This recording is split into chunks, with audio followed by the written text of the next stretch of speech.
ટેકાના ભાવે મગફળીની ખરીદીમાં જે ગેરરીતિના આક્ષેપો થયા છે તેની સામે નાફેડના અધિકારી ધારાસભ્ય સામે 1 કરોડ રૂપિયાનો માનહાનિનો દાવો નોંધાવશે। ચેરમેન દિલીપ સંઘાણીની પત્રકાર પરિષદમાં ચોંકાવનારી જાહેરાત। આજે સવારે આ બાબતે કુચકો મસલના અમારા અધિકારી નરેન્દ્રસિંહ પરમારે ફોન કરીને મને જણાવ્યું કે અમારા ઉપર જુનાગઢ જિલ્લામાં મગફળી ખરીદી બાબતે આક્ષેપો કરવામાં આવ્યા છે, સદંતર જૂઠા છે, એટલે મારે મારા નામનો ઉલ્લેખ કરવામાં આવ્યો છે, એટલે કે નરેન્દ્રસિંહ પરમારનો અને બાકીના અધિકારીઓ। તો આવા ખોટા આક્ષેપો કરીને મને વ્યક્તિગત અને કુચકો મસલને જે રીતે બદનામ કરવાનો પ્રયાસ થયો છે, તો એની સામે 1 કરોડનો દાવો કરવો છે તો મને પરવાનગી આપો। કોઈ અધિકારીની વ્યક્તિગત કે કુચકો મસલની આબરૂ બદનામ થાય એ રીતે આક્ષેપો થતા હોય ને સત્યતા ન હોય તો એ તપાસવા માટે એમણે કોર્ટ સમક્ષ 1 કરોડનો દાવો કરવાની માગણી કરી અને મેં એની મંજૂરી આપી છે।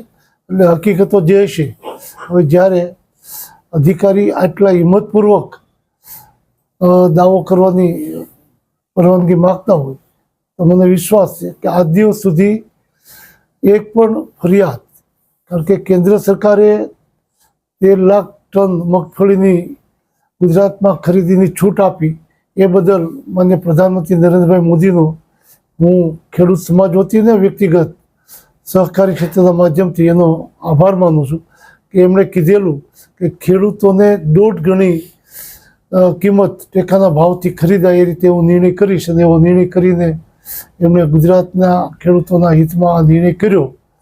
એમાંથી 75% નાફેડને ખરીદી આપી, 25% NCCFને ખરીદી આપી, અને નાફેડની જે ખરીદી હતી એ ગુજકો મસૂલને મળી। ગુજકો મસૂલને જે 8 લાખ કરોડ જેટલી ખરીદી કરવાની હતી એમાંથી 7 લાખ જેટલી ખરીદી કરી ચૂક્યા છે। ત્યારે અત્યાર સુધીમાં એક પણ ફરિયાદ આ પ્રકારની આવી નથી।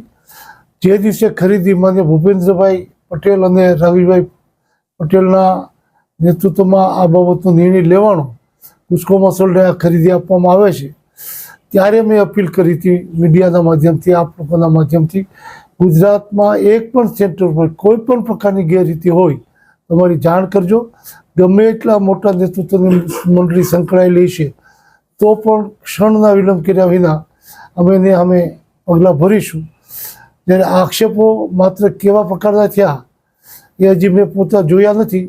નરેન્દ્રસિંહ પરમારે ફોન ઉપર જે મને જણાવ્યું કે અમારા ઉપર આક્ષેપ થયા છે, પરવાનગી આપો, અને જો એમાં ઇન્ટરનલ પણ ઇન્ક્વાયરી કાંઈ કરવા જેવી છે તો એની પણ અમે ઇન્ક્વાયરી કરીને જે કોઈ દોષી થશે એની સામે પગલાં લેવામાં આવશે।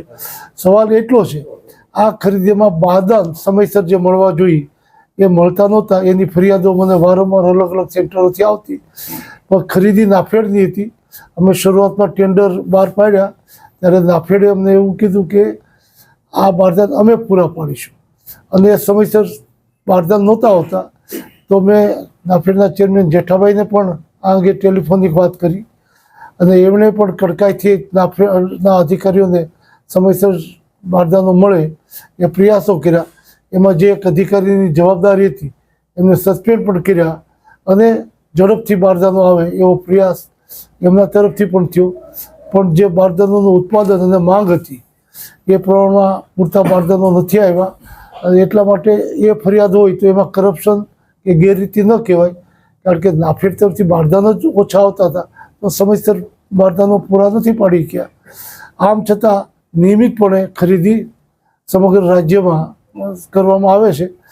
રાજ્ય સરકાર પણ એની પર દેખરેખ રાખતી હોય છે એની પાસે ફરિયાદ જાય તો, અને ગુજકો મસૂલ પણ આ બાબતમાં સાવચેતીપૂર્વક ખરીદી થાય અને કોઈ જગ્યાએ ફરિયાદ ના આવે કોઈ પણ પ્રકારની,